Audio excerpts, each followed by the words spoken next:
Christians at. And his boss tried to really evangelize to him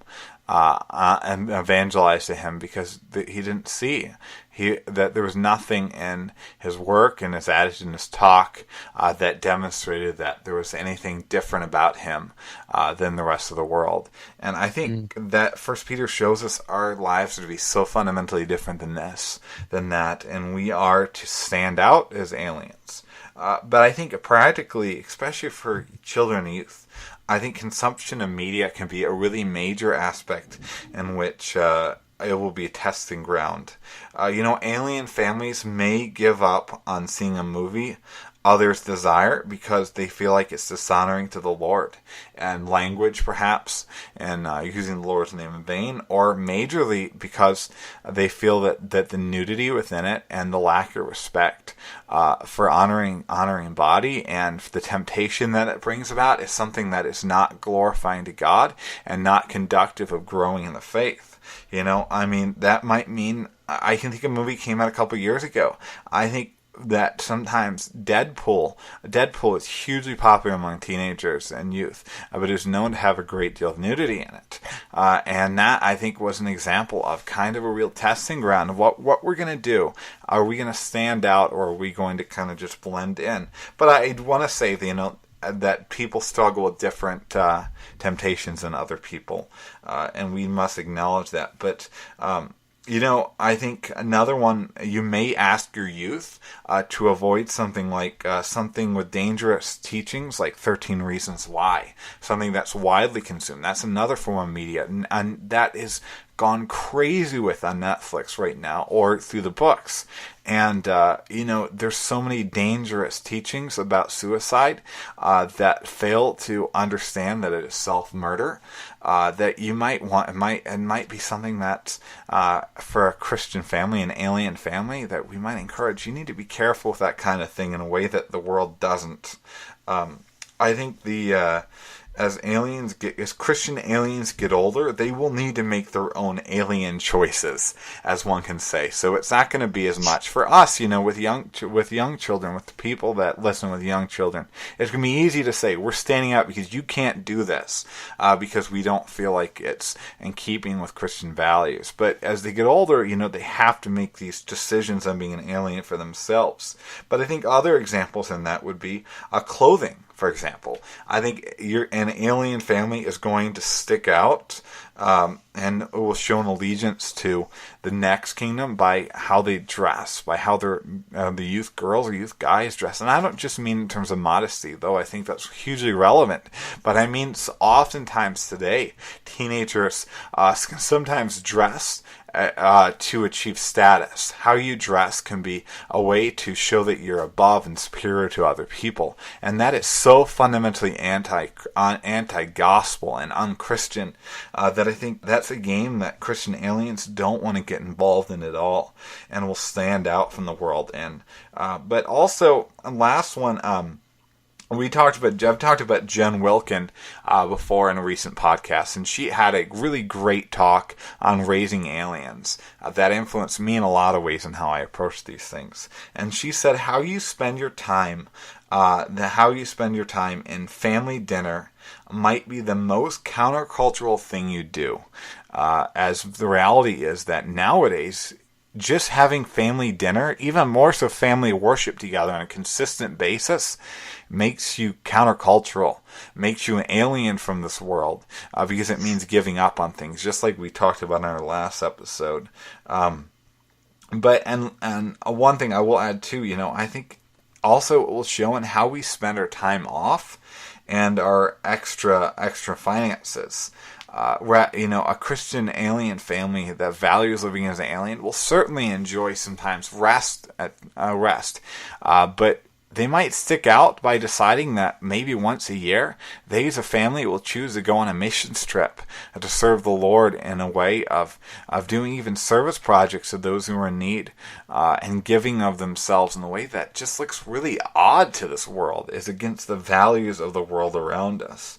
But ultimately, I think must be said in all of this is Christian aliens will look like they're missing out. They will look like they're missing out. but they know that they're not if they're truly Christian aliens. I think those are some, very practical insights that touches on a lot of areas of life. Often we may not all think about all those things. We just kind of get dressed, or we just pick the clothes out or buy the clothes, whatever. We'll get you this. Those aren't hoochie clothes, so that's fine. But thinking a little bit more deeply about those things, because, like you said, we are aliens, and so we're looking to another home. And the choices we make in those cases, even if we're not even thinking about it, it can reveal where our allegiance is and where our home is. So I was undecided whether we should keep this one in there or not, so I put it in italics, because I think we talked about something like this recently. But I don't know, we'll throw it out there to see how it goes. If we need to cut it, we'll cut it. So, Tony, how can families seek to avoid judging others who might make different decisions in some of these areas? And how much room is there for conscience and Christian liberty when it comes to some of these matters? Yeah, so I think we need to recognize no two aliens look alike. When we talk about Christian aliens, you got you got the green aliens, you got the blue aliens, you got the ones, the weird looking tentacle aliens, like with that Best Picture nominated Amy Adams movie that came out a couple years ago. But realistically, Christian aliens are going to look different from one another. We're all going to battle different things, and so sometimes we'll have to miss out on different things based upon where we're at spiritually and what battles we uniquely faced. But I also want to add that we need to always assume the best motives of other families and of each other. And so I think that's going to be an important way that we approach this, rather than just being legalistic and say, if you do this, that you're sinning, even though the Bible doesn't say it. I think we assume good motives sometimes, and realize that one family, for example, as living as aliens, could partake of something for the sake of witnessing to others, through it, versus while another could abstain from it for the sake of standing out and being a witness. But both are honoring to the Lord. I think that's measured. No, that's good, because you do have to factor in that no two aliens will look alike. And so for things that Scripture doesn't specifically lay out for us, it does take wisdom, and matters of conscience come in. And I liked what you said about assuming the best motives, and not just, we know that we as a family are trying to please Jesus, but man, the Joneses down there, and all of us are prone to pride and self-righteousness and thinking the worst about others. We're running late, and so we're being maybe not the best driver because something came up, but those other fools out there just recklessly cutting in and out of traffic and things like that.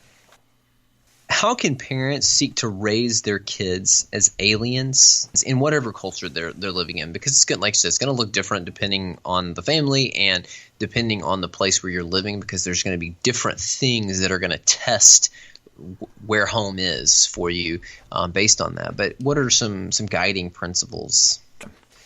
So I think in any culture, we have to be students of the world around us. We have to know what's going on.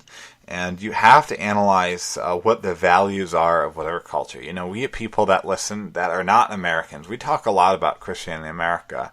But if you're not in America, you need to study the values that are around you and whether or not they're in keeping with their alien lifestyle, with our status as citizens of a greater place, of God's kingdom. And think about how they might be influencing you more than you think. Because trust me, you are influenced by the worldview around you. You just are. And I think that is one thing that parents need to be aware of and need to understand and need to dissect with their children even talk about it around the dinner table.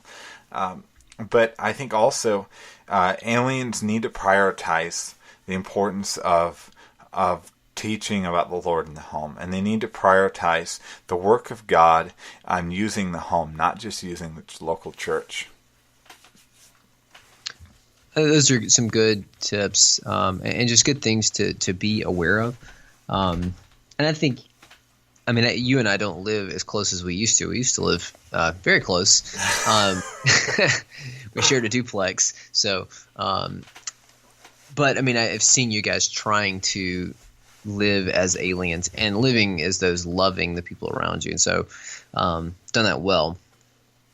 Nice. So, this kind of seems like hard and uncomfortable work at times.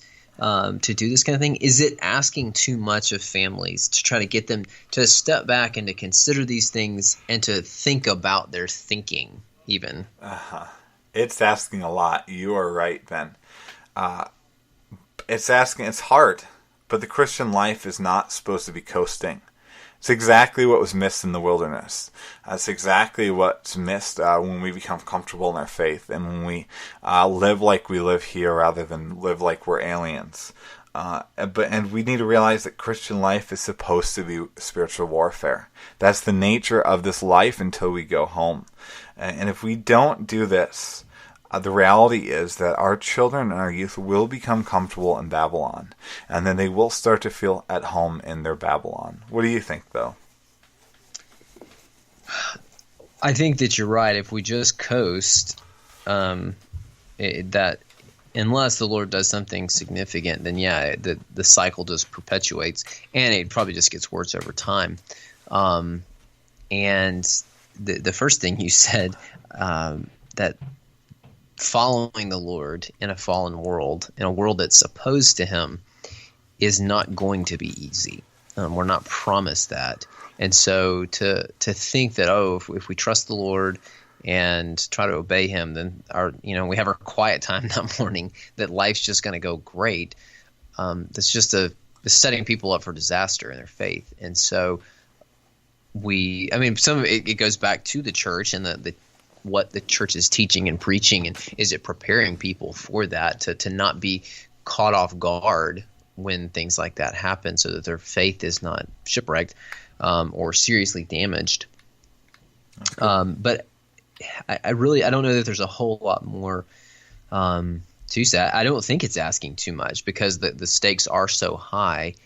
And just asking, you got to ask yourself, is it worth it? Look at what's on the line there, and then if you're in the position to urge families to consider those things, ultimately you have to pray that the Lord would make that a reality in their lives. You can lay it out there, but if it doesn't, they don't own it internally, and that's something that you can't ensure that happens, then they'll just kind of keep coasting. Do you think you could say that the stakes are out of this world, by the way? Indeed, yeah. It's funny. My wife and I were watching. I think I mentioned this. I was talking to somebody. I don't know if it was you or somebody else recently about. We were watching Joel Osteen on TV, and he was talking about them having quail steaks or something out in the wilderness, and they're eating this fine luxury stuff, and no, that's not what was happening. So apparently those kind of steaks were out of this world. So will living this way as families, do you think it will help or hurt our attempts at evangelism and disciple making? So Tony, how can families help, assuming they're a believing family, how can they help other believing families in this extraterrestrial project, particularly if it seems that other family is living more like a permanent resident here and not like an alien? How can they lovingly help them along? God is patient with people who aren't living like aliens, even the wilderness. And I think that we should be patient as well. And avoid legalism. Avoid saying, you are not living like aliens because you are doing something that I'm not doing, that the Bible doesn't tell us about one way or the other, with alcohol or whatever it is. But I think one very, very practical thing you can do is something that I know some people in our church are doing, and not for the sake of this kind of thing, but I think it would help in this kind of way, is a couple friends of ours are taking time to do family worship and family devotions together, I think on certain Friday nights, and coming together for that, and talking about teaching the Lord, together on a regular basis with their kids. And I think that is a great opportunity to handle these kind of things. But I think small groups are also really great